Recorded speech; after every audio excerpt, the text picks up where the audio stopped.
उसको भी कर लीजिए उसको। ठीक।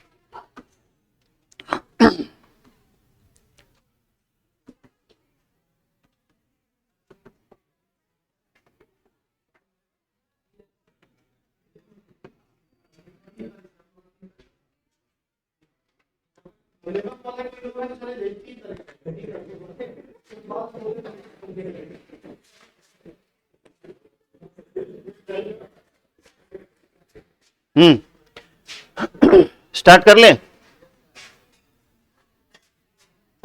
ऐसे राइटिंग से स्टार्ट करना है। मुझे लगता है कल हमने आपको बता दिया था, ये क्या कहते हैं, ना ना ना सॉरी, एप्लीकेशन तक हो गया था। एप्लीकेशन तक कल हमने बात कर लिया था। प्लीज बात मत करिए अब कोई भी। हेलो, बात मत करिए प्लीज। अगर पढ़ना है तो क्लास में बैठ के बात मत करिए। कल हमने लेटर राइटिंग, एप्लीकेशन राइटिंग दोनों कर लिया था, ठीक है। और मैंने आपको कल दिया भी था इंपॉर्टेंट फॉर बोर्ड एग्जाम, ये जो 5 क्वेश्चन दिए हुए हैं आप प्रैक्टिस करना। और प्रैक्टिस के बाद अगर कोई दिक्कत होती है, जिन लोगों ने कल क्लास किया था, तो आप हमसे पूछ सकते हैं, अलग से टाइम ले सकते हैं। ये सब कल बातें हमने कर ली थी। अच्छी बात यह है कि आज क्लास का लास्ट डे है इंग्लिश के लिए, हिंदी के लिए नहीं। मैं फिर से बता दूं, है ना, अंग्रेजी में एक कहावत है, all is well that ends well, अंत भला तो सब भला। यानी इसीलिए आज लास्ट क्लास है इंग्लिश का। तो आप कृपया, आपसे उम्मीद करते हैं कि आप बदमाशी नहीं करेंगे, बात नहीं करेंगे, और जैसा आपने क्लास किया 1 महीने उसी को आज कंटिन्यू करेंगे, ठीक है। एनालिसिस करने के बाद बात में होगी कैसा रहा कोर्स, कैसा नहीं रहा, आपके लिए कितना अच्छा रहा, कितना बुरा रहा, ये सब बाद में करेंगे। साल भी अंत हो रहा है, लास्ट डे आज छुट्टी, इसके बाद छुट्टी भी हो जाएगा 2 दिन के लिए, और आज इंग्लिश भी खत्म हो रहा है, बहुत अच्छा टाइम से में खत्म हो रहा है ये। हम आज भी बात कर लेते हैं प्रेसिस राइटिंग का। What do you mean by precious writing, है ना। प्रेसिस राइटिंग का मतलब क्या होता है, प्रिसाइज क्या होता है, कॉन्साइज क्या होता है, इन सब फैक्ट्स पे हम लोग अभी बात करेंगे। हमेशा की तरह, चूंकि ये शॉर्ट टर्म कोर्स है, ये शॉर्ट ड्यूरेशन कोर्स है, ये क्रैश कोर्स है, इसलिए हम सिर्फ उसकी डिफिनेशन की बात करेंगे, सामान्य रूप से डिफाइन कर देंगे। और एक मैं प्रेसिस राइटिंग को एक को आपको बना के दिखाऊंगा, और आपको मैं उम्मीद करता हूं कि आपको, अगर आप ध्यान से पढ़ोगे तो आपका 4 नंबर पिछले अगले 10 मिनट में, 15 मिनट में आपका तैयार हो जाएगा। यानी कि 15 मिनट में आप 4 नंबर लाने लायक हो जाएंगे अपकमिंग बोर्ड एग्जामिनेशन में, अगर आप थोड़ा सा ध्यान देंगे तो। प्रेसिस राइटिंग के बारे में कुछ शब्द, कुछ डिफिनेशंस लिखा हुआ है। प्रिसाइज का मतलब, लेकिन हम अपनी सामान्य भाषा में आपको समझाते हैं कि उसको करना क्या होता है।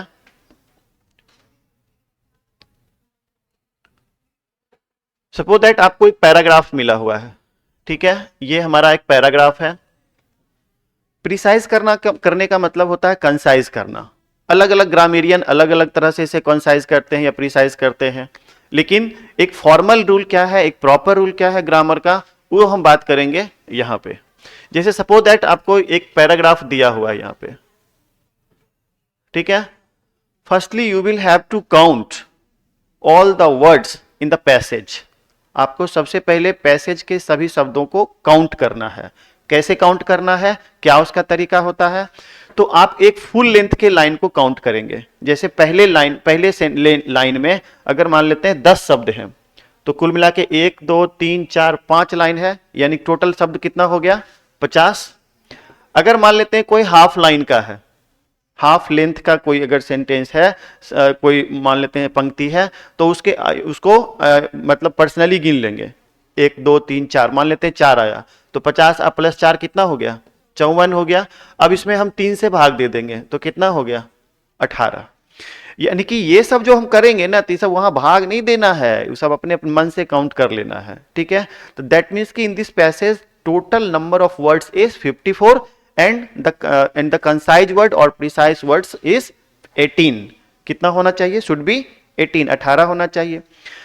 अब जब हम इसको पहले पढ़ेंगे, पढ़ने के पश्चात हमारे मन में एक परसेप्शन क्रिएट होगा कि यहाँ पर हेल्थ का बात है, करप्शन की बात है, गवर्नमेंट की बात है, या फिर क्रिकेट की बात है, किस की बात है यहाँ पर। इस पूरे पर आप पढ़ेंगे तो आपको दिमाग में एक बात आएगा ना, है ना। अब जैसे यहाँ पर लिखा हुआ हेल्थ की बात है, और आपके मन में आ रहा है कि गवर्नमेंट पे बात हो रहा है, तो गलत है। यानी कि आपको इतना तो समझ में आना चाहिए कि जो यहाँ पे बातें हो रही हैं उसके बारे में एक टाइटल, सुटेबल टाइटल आपको क्रिएट करना होगा। जैसे मान लेते हैं हेल्थ पर बातें हो रही हैं, तो हेल्थ इज वेल्थ कर दीजिए, है ना, करप्शन कर दीजिए, अनएम्प्लॉयमेंट कर दीजिए, या जिस मैटर पे हो उस मैटर पे आपको करना है। यानी आपका आंसर तैयार अगर ऐसे हो रहा है, ये आपका मान लेते हैं कॉपी है, तो आपको यहां पर एक सुटेबल टाइटल देना है, ठीक है। The length of title should not be more than 5 words.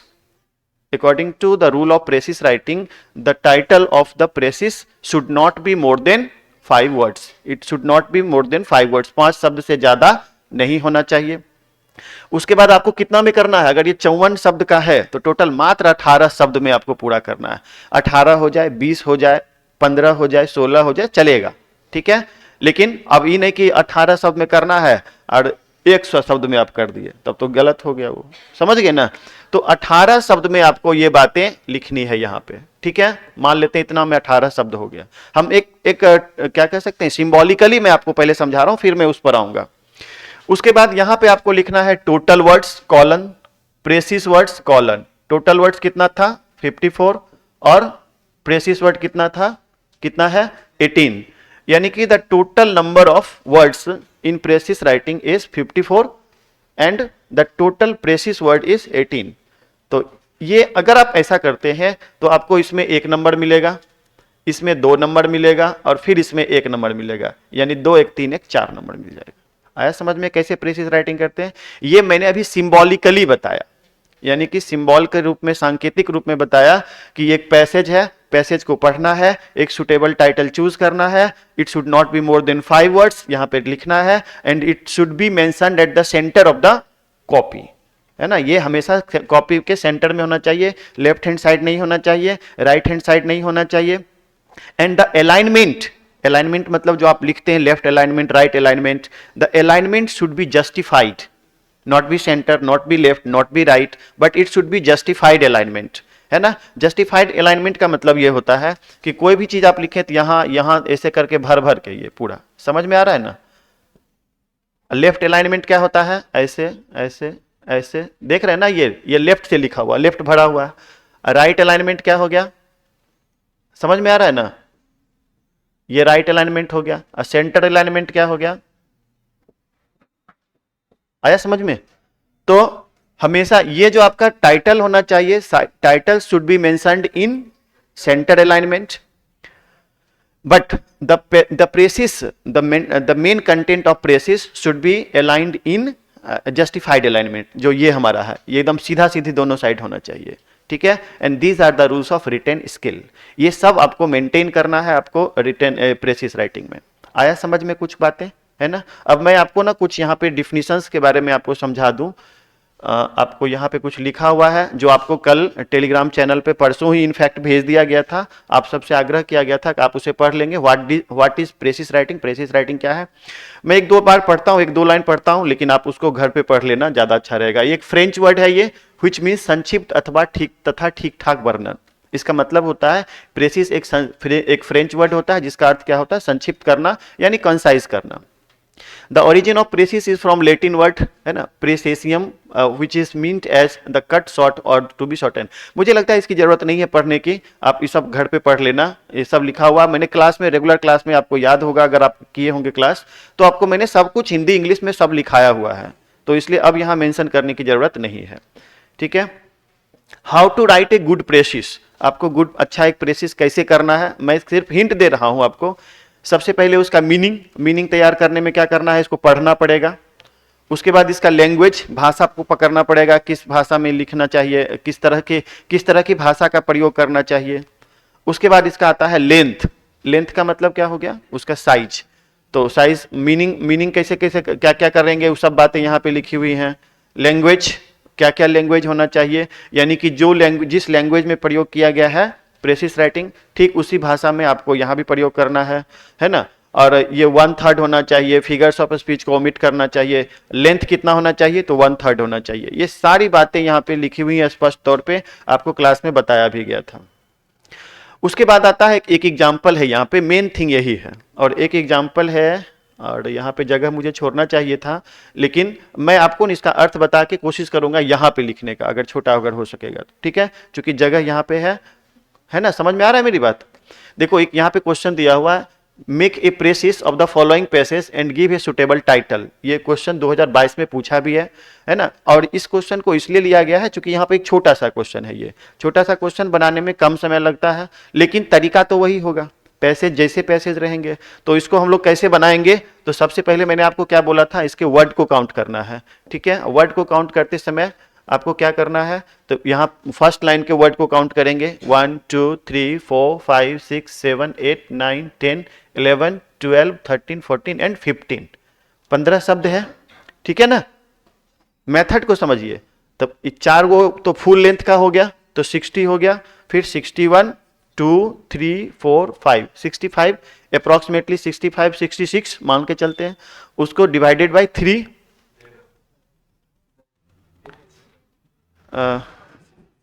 22 1/3 करना है, 1/3, तो 22। अब 22 वर्ड में हमें लिखना है, इतना क्लियर हो गया। अब इसके अर्थ को समझते हैं। डिसिप्लिन मीन्स, देखो ध्यान से, डिसिप्लिन का मतलब होता है टू फॉलो रूल्स, यानी रूल्स को फॉलो करना, नियम का पालन करना, और डू थिंग्स, और चीजों को करना इन रेगुलर ऑर्डर, नियमित क्रम में। It is a very important part of life, एकदम सामान्य भाषा में समझिए, it is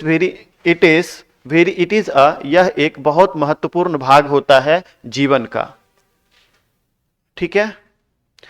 children should be taught, बच्चे को सिखाया जाना चाहिए, टू फॉलो डिसिप्लिन, डिसिप्लिन को फॉलो करने के लिए, व्हाइल स्टडीइंग, जब बच्चे पढ़ रहे होते हैं, खा रहे होते हैं और खेल रहे होते हैं, यानी कि हर चीज में डिसिप्लिन का पाठ सिखाना चाहिए बच्चों को, है ना। ये ना आपको जिस तरह से मैं धीरे धीरे पढ़ रहा हूं वैसे आपको नहीं पढ़ना है, आपको तो फुल स्पीड में पढ़ना है, एग्जामिनेशन हॉल में रहेंगे आप, है ना, मैं आपको सिखा रहा हूं ना, इनफैक्ट इसलिए मैं ऐसा कर रहा हूं। Adults should also read disciplined lives, वयस्क, एडल्ट मतलब क्या, जैसे वी आर, मतलब not be we are but I am adult, आप लोग एडल्ट नहीं है चूंकि आप तो अंडर एज है अभी 18 के। एडल्ट शुड ऑल्सो रीड, यानी कि वयस्कों को भी पढ़ना चाहिए डिसिप्लिन्ड लाइव्स, सॉरी यहाँ पे ना रीड गलत शब्द लिखा गया है, यहाँ लीड होगा, लीड, दरअसल वो टाइपिंग एरर है, मेरी बात समझे ना, चूंकि आप खुद देखेंगे ना यहाँ पे अर्थ नहीं मैच कर रहा है, ये टाइपिंग एरर है। Adult should also lead, L होगा यहाँ पे, ठीक है, चलो छोड़, मैं करूंगा क्या, डिसिप्लिन्ड लाइफ, यानी कि वयस्कों को भी अनुशासित जीवन जीना चाहिए। वी मस्ट ऑलवेज रिमेंबर, हमें हमेशा याद रखना चाहिए, that with the right quality of discipline all over ventures are certain to succeed, यानी कि हमें निश्चित तौर पर याद रखना चाहिए कि with the right quality of discipline, की अनुशासित के सही गुणों से, ऑल ओवर वेंचर्स, यानी सभी कार्य या सभी परियोजनाएं, आर सर्टेन टू सक्सीड, निश्चित तौर पे सफल होती हैं। अब आप बताइए कि इतना पढ़ने के बाद क्या आपके दिमाग में इसका टाइटल हेल्थ इज वेल्थ आ रहा है क्या, है ना, इंडियन गवर्नमेंट आ रहा है क्या, अनएम्प्लॉयमेंट आ रहा है क्या, अगर आ रहा है तो आप पागल हैं, यानी कि ऑब्वियसली आपके दिमाग में सिर्फ एक इसमें आ रहा होगा, या तो डिसिप्लिन्ड लाइफ आ रहा होगा, इंपॉर्टेंस ऑफ डिसिप्लिन आ रहा होगा, या सिर्फ डिसिप्लिन आ रहा होगा। आ रहा है कि नहीं आ रहा, आप खुद बताना। तो इसका मतलब है कि आपने टाइटल को जैसे ही आपने पढ़ा, इसके अर्थ को समझा, तो आपको समझ में आ गया कि इंपॉर्टेंस ऑफ डिसिप्लिन इसका टाइटल होगा। इज इट क्लियर, सबको समझ में आ रहा है, बहुत आसान लग रहा है ना, शुरू में थोड़ा अटपटा टाइप का लगता है, लेकिन वो धीरे धीरे कैजुअल हो जाता है वो सब कुछ। तो अब आपको इसका जो टाइटल देना है, आप कोई भी देंगे, अगर आप डिसिप्लिन्ड लाइफ देते हैं वो भी चलेगा, इंपॉर्टेंस ऑफ डिसिप्लिन देते हैं वो भी चलेगा, है ना, डिसिप्लिन एंड डिकोरम, अनुशासन और शिष्टाचार देते हैं तो भी चलेगा, समझ रहे हैं ना। तो कोई भी देंगे तो उसका एक ही मतलब आता है, यानी कि आपका heading health is wealth, Indian government, politics, ये सब चीज इस टाइप का कुछ मतलब इररेलेवेंट नहीं होना चाहिए, इससे मिलता जुलता होना चाहिए। एक नंबर आ गया आपको, आ रहा समझ में ना कैसे कैसे नंबर आएगा ना, तो एक नंबर आ गया। तो यहाँ पे हम इसका बनाना शुरू करते हैं इनफैक्ट। तो चूंकि जगह यहाँ पे नहीं है, यहाँ पे इसका यूज भी होता है, तो क्वेश्चन तो यहाँ रहेगा सामने में, तब ना बनाएंगे, तो कॉपी पर बनाना होता है। यहाँ पे अब हम यहाँ कोशिश करते हैं यहाँ पे आपको जगह में थोड़ा सा बना के दिखाएं। जैसे यहाँ पे अब हम लिखेंगे हेडिंग, जैसे मान लेते हैं हमारा पेज, हमारा पेज यहाँ से यहाँ तक है, ठीक है ना, मैं कोशिश करता हूं आपको सिखाने का। तो यहां पे हम हेडिंग देंगे, तो heading should be mentioned at the centre of your copy, है ना, हमेशा इसको सेंटर में लिखना है। तो आप लिख दें इंपॉर्टेंस ऑफ डिसिप्लिन, मैं थोड़ा छोटा लिखने का प्रयास कर रहा हूं, importance of discipline, D capital letter DISCIPLINE। आप गौर करेंगे कि थोड़ा सा ये इधर ज्यादा रह गया, इधर कम हो गया, लेकिन आपको कॉपी पे रहेगा तो ऐसा नहीं होगा समस्या। अब आप गौर करे होंगे, इनके हर चीज को मैं सिखा रहा हूं कि आई कैपिटल लेटर में है, ऑफ में O स्मॉल लेटर में है, डिसिप्लिन में D कैपिटल लेटर में है। इसे कहते हैं टाइटल केस, है ना। Title should ever be mentioned in title case, title should ever be mentioned in title case. What do you mean by title case, क्या इसका मतलब होता है? सपोज दैट जब आप ऐसे लिखते हैं BOOK बुक, तो ये कौन केस में हुआ? स्मॉल केस में। BOOK, देखो ध्यान से देखना, ये क्या हो गया? ये हो गया कैपिटल, ये हो गया लोअर केस, ये हो गया अपर केस, है ना, या स्मॉल केस भी कहते हैं इसको। उसके बाद जब आप ये लिखते हैं BOOK बुक, तो ये हो गया टाइटल केस, यानी कि सभी लेटर, सभी इंपॉर्टेंट वर्ड के पहले लेटर कैपिटल लेटर में लिखे जाते हैं, वो टाइटल केस कहलाते हैं। तो ये टाइटल है, it should B mentioned in title case. Is it clear? The second thing is it should not be underlined, मैं बार बार इस पर जोर दे रहा हूं, it should not be underlined, इसे अंडरलाइन नहीं किया जाना चाहिए। आप लोग क्या करते हैं, टाइटल लेकर दो बार इसे रगड़ देते, करते हैं ना, ऐसे से जनरली हमारा आदत क्या होता है, हेल्थ इज वेल्थ लिख दिया, ऐसे से दो बारी कर दिया ताकि सेटिस्फेक्शन मिलता है। ऐसा नहीं करना चाहिए। यहाँ पे आप जो डिजाइन बनाते हैं फूल पत्ती वाला, वो सब नहीं बनाइएगा, वो जो बनाते हैं ना फूल पत्ती वाला डिजाइन, वो कभी भी नहीं बनाइएगा। एक मिनट सर, पैसेज में ऐसे क्वेश्चन होता है तो यूज भी बना सकते हैं क्या? तो उसे भी बना सकते हैं क्या? नहीं, पैसेज की बात हम करते हैं थोड़ा देर में, श्वेता कुमारी लिख रही है, मैं करता हूं थोड़ा देर में पैसेज की बात, अभी आप प्रेसिस पे फोकस करिए। इंपॉर्टेंस ऑफ डिसिप्लिन, ठीक है, समझ में आ गया। तो it should not be underlined, इसको अंडरलाइन नहीं करना चाहिए। उसके बाद आप क्या कहते हैं, ये जो आप कुछ डिजाइन वगैरह करते हैं, सब नहीं करना चाहिए। It should B mentioned at the centre of your copy, आप अपने कॉपी के सेंटर में रखिए। अब यहां पर हमको कितना शब्द में करना है, कितना टोटल वर्ड हुआ था? 66, और उसको थर्ड से 1/3 किए थे तो कितना आया था? 22। अब 22 वर्ड में हमको इसको लिखना है। तो अब आप बताइए कि जब हम यहां से लेके 2-3 लाइन पढ़ेंगे तो 22 शब्द में लिखना क्या टफ हो जाएगा आपके लिए? मुझे लगता है कि आप लिख सकते हैं, ठीक है। और वो लिखने का तरीका सबका अलग अलग होगा, है ना, नहीं समझे? सबका, आपका अपनी अपनी भाषा होगी, आपकी अपनी भाषा होगी, आपकी अपनी भाषा होगी। Grammar should be correct, grammar सही होना चाहिए। हैंडराइटिंग शुड बी क्लियर, स्पष्ट होनी चाहिए, जो लिखावट आपकी होनी चाहिए। और द प्रोटोकॉल्स और the rules of pressing should be mentioned, यानी जो आप लास्ट में यहां पर लिखते हैं टोटल वर्ड्स, यहाँ प्रेसिस वर्ड्स, ये सब होने चाहिए। अब जब आप यहां पर लिखेंगे तो इसका मतलब देखो क्या है, discipline means to follow rules और to do things in regular order, it is a very important part of our life. यानी आप दोनों को लाइन को मिलाएंगे तो आप ये लिख सकते हैं, discipline is the important part of our life. बताइए, दोनों लाइन का मतलब मिलना जुलता हो गया कि नहीं हो गया, है ना। अब आप यहीं इसका एक्यूरेट शब्द नहीं लिखिए, अगर आप एक्यूरेट शब्द लेते हैं तो it is to be said reproduction, प्रतिलिपि, शुद्ध हिंदी में कहते हैं रिप्रोडक्शन को, यानी रिप्रोड्यूस किया आपने, इन्हीं चीजों को पुनः प्रोड्यूस कर दिया आपने। It should not be used, ऐसा प्रयोग नहीं किया जाना चाहिए। यानी कि आप क्या करेंगे यहां पे, DISCIPLIN, discipline is the important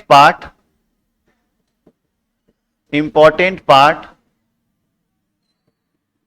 थोड़ा मेरा यहाँ हैंडराइटिंग पे असर पड़ेगा, शायद उनको दिक्कत भी होगी दिखने में, क्योंकि जगह नहीं है और इसमें आप ये मार्कर है सिर्फ, इसमें लिखने का नहीं होता है, तो दिक्कत हो सकती है।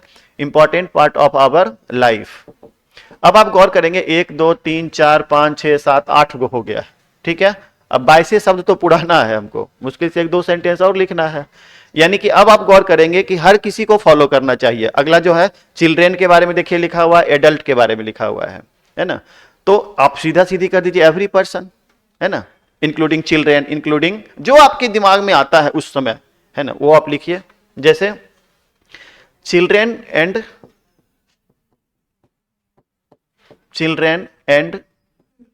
Adults,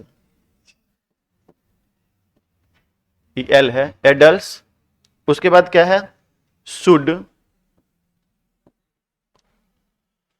follow the rules of discipline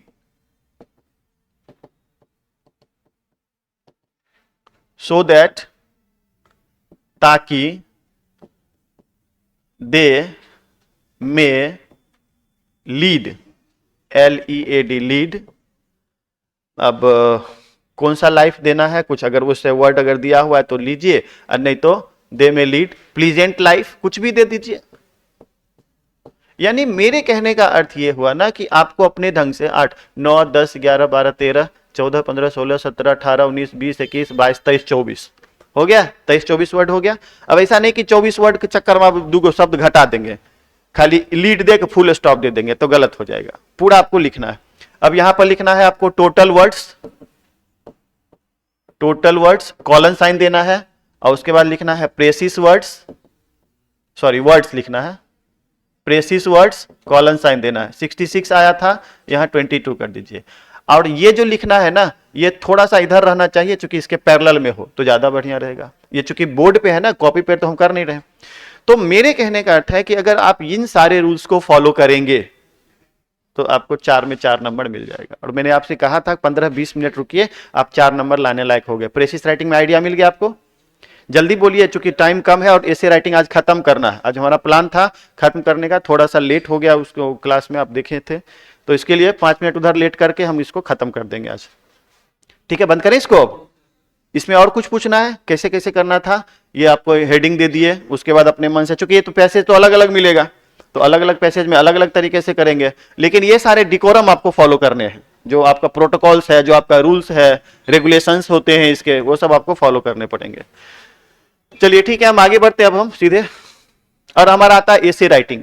essay writing में मुझे कुछ नहीं करना है, जो करना है आपको करना है। एसे राइटिंग क्या होता है, what do you mean by essay writing? तो एक छोटा सा टॉपिक रहता है, उसको आपको अपनी भाषा में एलाबोरेट करना रहता है, विस्तार से रखना होता है ना। The word essay is defined as literary composition of any subject. मतलब क्या है कि essay writing it is a written skill in which we have to describe, we have to elaborate, है ना, we have to mention the compositional form of that topic. उस topic का compositional form express करते हैं, यानी किसी चीज को विस्तार करते हैं, है ना। This one is to be said essay writing. It is an art और written composition which expresses personal opinion. आप इसमें पर्सनल ओपिनियन देते हैं, give information on any given subject, दिए हुए सब्जेक्ट पे। मैं इसके बारे में क्या बात करूं, आप खुद से करना। अब आते हैं हम यहां पे क्लासिफिकेशन ऑफ एसे पे, थोड़ा देर ध्यान दो प्लीज। एसेस में बी क्लासिफाइड एज, कितने तरह का एसे होता है, तो ये 5 तरह के दिए हुए एसे, है ना। नैरेटिव एसे, जिसमें से बातों को नैरेट किया जाता है। नैरेट करना मतलब वर्णन करना रहता है ना। नैरेट करना मतलब इन द सेंस ये कि कोई पर्टिकुलर टॉपिक है ना, उसको आपको वर्णनात्मक विधि से, वर्णनात्मक समझते हैं ना, यानी कि छोटी सी घटना को आपको अपने हिसाब से गिव योर ऑन ओपिनियन, अपने ओपिनियन को दे करके नैरेट करना। डिस्क्रिप्टिव ऐसे, जैसे टेलीविजन है, एक टॉपिक है, तो उसको डिस्क्राइब करना है तो आप अपने तरह से डिस्क्राइब करेंगे। टेलीविजन में जो फिक्स है वही नहीं करेंगे ना, कि ऐसा तो नहीं कहेंगे टेलीविजन ऐसा नहीं होना चाहिए, कुछ दूसरे बेंच तरह होना चाहिए था, ये तो आप नहीं कह सकते हैं। जो है उसको डिस्क्राइब करना है, समझ रहे मेरी बात ना। रिफ्लेक्टिव ऐसे, यानी कि आपके मन की रिफ्लेक्शन, अगर आप भारत के प्रधानमंत्री होते तो क्या आपका मन रिफ्लेक्ट करता, है ना, उसको हम मेंशन करेंगे रिफ्लेक्टिव ऐसे में। एक्सपोजिटरी ऐसे, एक्सपोजिटरी ऐसे किसको कहते हैं, जैसे एक्सपोजिशन यानी प्रदर्शनी, आप कहीं घूमने के लिए गए, बुक फेयर में गए, पुस्तक मेला जिसको कहते हैं, या कोई मेला घूमने के लिए गए, तो आपको जो एक्सपीरियंस हुआ एक्सपोजिटरी ऐसे में लिखते हैं।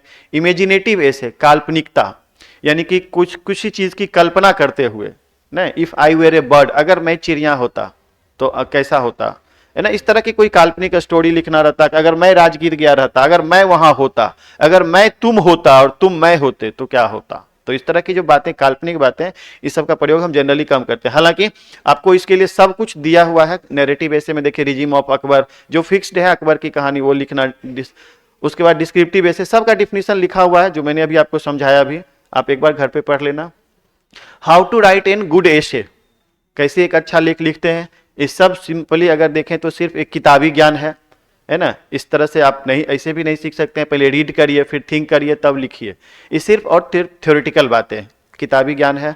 और क्वालिटीज क्या क्या होना चाहिए एक अच्छे लेख में, सिंप्लिसिटी यानी कि आपकी भाषा जो है वो काफी सिंपल होनी चाहिए। हार्ड वर्ड्स और sentences are not desirable as it often results in mistake, यानी कि अगर हार्ड शब्द का प्रयोग करेंगे, थोड़ा खाली सुनते रहना, फ्लो में बस खाली सुनते रहो, तब आपको लिखने के लिए आ सकता है। यानी कि हार्ड वर्ड का अगर प्रयोग करेंगे तो सामने पढ़ने वाला को आपको दिक्कत होगी, यानी आपका ऐसे बोरिंग हो जाएगा, तो आप उसको ना प्रयोग करें। क्लैरिटी यानी आप जो कहना चाहते हैं वो एकदम क्लियर होना चाहिए। क्लियर इसलिए होना चाहिए क्योंकि अभी अगर मान लेते हैं आप कुछ बोल रहे हैं और लास्ट तक पता चला कि आपका परसेप्शन कुछ दूसरा है, तो ये गलत है। यानी कि it should be written clear as possible, जितना संभव हो सके आप अपनी बातों को क्लियरली समझाइए। कोहेरेंस का मतलब क्या होता है, जिसे एक सामंजस्य होना चाहिए, सामंजस्य होना चाहिए। जैसे अभी मान लेते हैं अगर आप इस सरकार के बारे में लिख रहे हैं, मोदी सरकार के बारे में, तो शुरू में लिखना शुरू किया कि बहुत अच्छा है, अंत में पता चला कि आप आलोचना कर रहे हैं, तो सामंजस्य हुआ शुरू और अंत में। तो इसलिए सामंजस्य बैठा के कोई भी चीज को लिखिए। यूनिटी, यूनिटी का मतलब होता है एकता, यानी कि a good essay must have unity of thought and matter. आपके मतलब किसी चीज को आप लिखना शुरू करिए तो उसमें सारी बातों को लिखिए, अधूरा करके अगर लिखते हैं तो वो एक यूनाइट लैंग्वेज नहीं होता है, इसलिए आप यूनिटी का ख्याल रखिए। अब प्रोपोर्शन और बैलेंस, प्रोपोर्शन और बैलेंस के बारे में मैं आपको यहां सिंबॉलिकली बताऊं।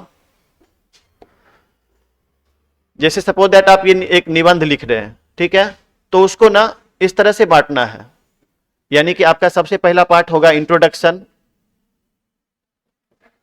इंट्रोडक्शन, दूसरा पार्ट होगा बॉडी, और तीसरा पार्ट होगा कंक्लूजन, और इसको हम लोग एंडिंग पार्ट भी बोलते हैं। तो इस ये होना चाहिए 25%, ये होना चाहिए 25%, और बॉडी पार्ट होना चाहिए 50%। तो इट शुड बी बैलेंस्ड, ऐसा कि इसको 50% कर दीजिए और इसको 25, तो इम्बैलेंस हो गया, वो तो गलत हो गया है नहीं। तो इसलिए ये प्रोपोर्शन और बैलेंस, इसका मतलब यही हुआ कि ये प्रोपोर्शनली करेक्ट होना चाहिए, यानी 1:2:1, 1:2:1, यानी 25%, 50% एंड 25%। क्लियर हो रहा है सब कुछ। उसके बाद आता है आउटलाइंस। किसी भी निबंध का आप आउटलाइंस तैयार करेंगे। आउटलाइंस का मतलब होता है कि मेन पॉइंट्स को समझना। सपोज दैट आपका अगर मान लेते हैं कि लिख रहे हैं the book you like most, आप लिख रहे हैं आपका पसंदीदा किताब, तो आपका कोई तो पसंदीदा बुक होगा, है ना। वो आपका, आप तो शुरू में इंट्रोडक्शन में जब आप लिखेंगे तो इंट्रोडक्शन में आप इस बात को मेंशन करेंगे कि आप बहुत सारी किताबें पढ़े हैं, मैगजीन पढ़े हैं, न्यूज़पेपर पढ़ते हैं, यानी आप पढ़ने के शौकीन हैं। ये सब बातें हम लिखेंगे किसमें, इंट्रोडक्शन में, ठीक है। वो आपके टोटल लेंथ का 25% होना चाहिए, यानी कि आपको कम से कम 120 वर्ड्स इस्तेमाल करने चाहिए आपके अपने एसे में, और 120 वर्ड्स मिनिमम इन एकेडमिक। तो 120 में से आप 50% करेंगे तो कितना होगा, 60 वर्ड्स, 60 वर्ड हुआ ना। तो 60 वर्ड्स में आपका बॉडी पार्ट होना चाहिए 60 वर्ड्स में, और 30 वर्ड्स इंट्रोडक्शन और 30 वर्ड्स ये। तो 30 वर्ड से मान लेते हैं 35 वर्ड हो गया तो कोई दिक्कत नहीं है, लेकिन अब 60 वर्ड आपका इंट्रोडक्शन ही हो गया तो फिर गड़बड़, इम्बैलेंस हो जाएगा, फिर वो समझ रहे ना। तो इसलिए इन चीजों का ध्यान रखना है। और कोई भी निबंध लिखिए तो पहले आउटलाइंस तैयार करते समय इंट्रोडक्शन में क्या क्या चीज लिखना है वो सोच लीजिए, मिडिल या बॉडी पार्ट में क्या क्या लिखना है वो सोच लीजिए, और कंक्लूजन पार्ट में क्या क्या लिखना है, यानी पॉइंट बना लीजिए। आप जब बचपन में हिस्ट्री का क्वेश्चन लिखते होंगे तो आपको याद होगा कि आप मेन पॉइंट्स पहले बनाते थे, उसको डिस्क्राइब करते थे, है ना। जैसे प्रथम विश्व युद्ध के कौन कौन से कारण थे, तो आपने ये कारण तो उसको डिस्क्राइब किए, ये कारण तो उसको डिस्क्राइब किए। ठीक उसी तरह से इसमें आउटलाइंस तैयार कर लेना है, यानी मेन पॉइंट्स। अब उन सारे मेन पॉइंट्स को आपको डिस्क्राइब कर देना है, और जब डिस्क्राइब करेंगे तो 120 से लेके 150 वर्ड तक आपको इंटरमीडिएट में पूछे जाते हैं, उतने शब्दों को आपको तैयार कर लेना है, ठीक है। एक उदाहरण के रूप में आपको यहां दिया हुआ है, ये सब बताया गया है कि आपका क्या कौन सा बॉडी पार्ट, इंट्रोडक्शन क्या होता है। इंट्रोडक्शन में देखिए यहाँ पे लिखा हुआ व्हाइट कलर में, well begun is half done. Well begin यानी कि आपकी शुरुआत, कोई भी अगर आपका निबंध पढ़ रहा है ना, तो वो आपके शुरुआती दौर को ही पढ़ता है, पूरा निबंध कोई नहीं पढ़ता है। तो इसलिए एक अंग्रेजी में और कहावत है, first impression is last impression. तो आपका जो इंप्रेशन बनना चाहिए वो इंट्रोडक्शन पार्ट से ही बनना चाहिए। यानी कि well begun is half done, यानी अच्छी शुरुआत आपको हाफ डन यानी कि लगभग आधा उसका माइंडसेट कर देता है कि आपको आधा नंबर तो मिल गया अगर अच्छी शुरुआत हो गई। तो बॉडी पार्ट थोड़ा कमजोर भी है, लेकिन अगर आपका शुरुआत अच्छा है, इंट्रोडक्शन पार्ट अच्छा है, तो आप उसको मैंने आपको एक पॉजिटिव परसेप्शन क्रिएट होता है। Is it clear? उसके बाद आता है, देखिए यहां पे और दिया हुआ है, so the introduction part must be effective, काफी प्रभावशाली होना चाहिए। ये सब कुछ बातें लिखी हुई है जो इंट्रोडक्शन के बारे में है, आप ये सब घर पे पढ़ना। बॉडी पार्ट, बॉडी पार्ट क्या है? It should be 50% words of full length essay. 50% मैंने सब चर्चा पहले ही कर दिया है। It may be divided into 3 और 4 पॉइंट्स अकॉर्डिंग टू नीड। इसको आप 3-4 पैराग्राफ में बांट सकते हैं according to your requirement of the essay. आप अपने एसे के रिक्वायरमेंट के according you will have to divided 3, 4, 2 parts, है ना। Each point should be in separate paragraph, paragraph में होना चाहिए, जिसकी चर्चा भी हम किए। This is the main part of the essay, so it is called to the heart of the essay, इसलिए इसे एसे का हार्ट कहा जाता है। हार्ट कहना मतलब क्या हो गया? यानी कि एक मेन पॉइंट्स, मेन मुद्दा। जैसे आपको किताब, जो आपको मान लेते हैं रामचरितमानस पसंद है, तो what's the reason behind it कि why do you like Ramcharitmanas as the best book of your mind या ऑफ योर लाइफ, आपके जीवन का सबसे बेस्ट बुक वो क्यों है, उसके रीजंस होंगे, और वो सारे, and these reasons should be mentioned in body part in 3 to 4 paragraphs. Is it clear? Last one is conclusion part. Conclusion यानी कि आप, अंग्रेजी में कहावत है, अभी तुरंत कुछ देर पहले मैंने क्लास शुरू में बोला था, है ना, ये बोला all is well that ends well. चूंकि लास्ट है तो कोई भी निबंध ना शुरू में और लास्ट में लोग पढ़ता है, नंबर देते समय आपका अंत में जो अच्छा अगर है तो वो आपके माइंड को परसेप्शन को पॉजिटिव बनाता है। इसीलिए आप जब भी किसी को कॉपी आप देखते हैं चेक करते हुए, तो शुरू में लोग देखता है, उसमें पलटता है, फिर लास्ट में 2-3 लाइन पढ़ लेता है। तो इसीलिए इंट्रोडक्शन और दूसरा जो हमारा है conclusion, conclusion part should be more effective, है ना, respect to body part. Body part से ज्यादा इफेक्टिव होना चाहिए हमारा कंक्लूजन पार्ट और इंट्रोडक्शन पार्ट। ठीक है, किन किन चीजों को अवॉइड करना चाहिए वो यहां पे दिया हुआ है। The use of direct narration and first person, direct speech का प्रयोग नहीं करिए। क्यों? क्योंकि it consists double inverted coma, है ना, double inverted coma, quotation, quotation should not be used in your एसे। आप अपने एसे में कोटेशन का प्रयोग ना करें। Mistakes of grammar and spelling, grammar और स्पेलिंग का एरर अगर होगा तो पढ़ने वाले पे निगेटिव परसेप्शन क्रिएट होगा, फिर आपको नंबर कम देगा वो। मिसकोटेशन नहीं होना चाहिए। आप जिन चीजों को कह रहे हैं कि जैसे रविन्द्रनाथ टैगोर ने कुछ कहा है, आप उनके नाम पर कुछ दूसरा चीज आप चिपका दिए, वहां पे लिख दिए, तो वो मिसकोट नहीं होना चाहिए, यानी गलत तथ्य का प्रस्तुतिकरण नहीं करिए। एब्रीविएशन और कॉन्ट्रैक्शंस, एब्रीविएशन का प्रयोग नहीं करें। सपोज दैट, मान लेते हैं एक शब्द लिखते हैं ASAP, एक शब्द हम अभी लिखते हैं ASAP, तो ASAP का मतलब क्या होता है? ASAP कुछ भी लिख दिए, अगर निबंध पढ़ने वाले को समझ में नहीं आया ASAP का मतलब क्या होता है, तो वो तो उस चीज को नहीं समझ पाएगा। आप ना समझ रहे लिखते समय ना, इसका मतलब होता है एज सून एज पॉसिबल, लेकिन वो तो नहीं समझ रहा है। तो इसलिए एब्रीविएशन यानी संक्षिप्त रूप अथवा कॉन्ट्रैक्शन फॉर्म यानी संक्षिप्त रूप, उसको भी कहते हैं, इसका प्रयोग कभी भी नहीं करना चाहिए। अब बैड हैंड राइटिंग तो शुड नॉट बी अलाउड, है ना। बैड हैंड राइटिंग अगर है तो अच्छा किया धरा है, वो आपका पढ़ेगा ही नहीं, आपका काट देगा और आपके निगेटिव परसेप्शन क्रिएट होगा और वो गलत कर देगा आपको। ये रिटिन स्किल है, ये एक आर्ट है, कला है, तो इसको आपको काफी खूबसूरती से और सुंदरता से इसे करना होगा। समझ में आ रहा है मेरी बात? तो ये सारा चीज मैंने आपको एसे के बारे में पढ़ाया। इनका एक सवाल था, ऑनलाइन जो क्लास कर रहे हैं श्वेता कुमारी, इनका एक सवाल था, उनका जवाब दे दूं मैं कि एक क्वेश्चन नंबर 7 में, जो कि मैं कल ही चर्चा किया था, क्वेश्चन नंबर 7 में पूछा जाता है पैसेज, अनसीन पैसेज, और पैसेज पे आपको 4 क्वेश्चन दिए रहते हैं। लेकिन मैं आपको सलाह दे दूं, जो भी आप क्वेश्चन किए थे, मैं आपको सलाह देना चाहता हूं कि आपको प्रेसिस राइटिंग ही बनाना है, प्रेसिस नहीं बनाइएगा। मेरे अकॉर्डिंग टू माय परसेप्शन, क्योंकि पैसेज अगर आप बनाते हैं तो 4 में 4 नंबर मिलने की संभावना कम हो जाती है, क्योंकि हो सकता है आप सही जवाब ना लिख पाए, हो सकता है आपका आंसर गलत हो जाए। मैं मना नहीं कर रहा, ये totally depends upon your perception, आपके दिमाग पर निर्भर करता है कि आपका क्या ज्ञान बोध है, आप उसके अकॉर्डिंग आप उसको आंसर करेंगे। तो पैसेज आप नहीं बनाइएगा, पैसेज में कुछ बनाना पढ़ाना नहीं होता, पैसेज को पढ़िए, उसके अकॉर्डिंग आप अपना जवाब दीजिए। तो उसमें कोई रूल रेगुलेशंस होते नहीं है, totally depends upon your given practice. Passage precious मैंने पढ़ा दिया, पैसेज मैंने पढ़ा दिया। अब यहाँ पे कुछ इंपॉर्टेंट मैंने निबंध के लिस्ट दिए हैं, आपको आप तैयार करना है, किसी बुक से तैयार करिए, इंटरनेट से तैयार करिए, लिखने का प्रयास करिए, ज्यादा दिक्कत हो तो आप हमसे मिलिए, चेक करवाइए, because it totally depends upon your practice, है ना। ये बताने का पढ़ाने का सच पूछे तो है नहीं, लेकिन मैं अगर क्लास नहीं करता तो आपको आप कहते सर ऐसे तो पढ़ाई नहीं, आप ऐसे तो छोड़ दिए, इसलिए मैंने एक रफ आइडिया दे दिया, है ना। आपको क्लास करने से प्रेसिस आपने सीखा, और ऐसे राइटिंग में ये चीज, ये सिखाने का तरीका है ही नहीं, इसमें मैं लिखाता आपको या आपको लिखने देता, आप प्रैक्टिस करके मुझे दिखाते, गलत होता मैं सही करता, लेकिन शायद ये क्रैश कोर्स में संभव नहीं है। समझ में आया मेरी बात। कुछ चीजें ऐसी होती हैं जो आपके प्रैक्टिस पर निर्भर करती हैं। साइकिल चलाना सीखना है तो आपको चलाना पड़ेगा, हम कितना भी विधि लिखा दें आपको, साइकिल चलाने की निम्नलिखित विधियां हैं, तो क्या आप सीख जाएंगे साइकिल चलाना? नहीं सीखेंगे, ऑब्वियसली नॉट। लेकिन जब आप चलाना शुरू कर देंगे खुद से, तो आप निश्चित तौर पे सीख जाएंगे। तो इसलिए समझ में आ रहा होगा मेरी बात कि आपको कैसा करना है। तो ये सारे आपके हैं दिए हुए। आपको एक इसमें मैंने माय फेवरेट बुक या the book you like most पे मैंने आपको एक लेख निबंध यहाँ लिख के भी दे दिया है।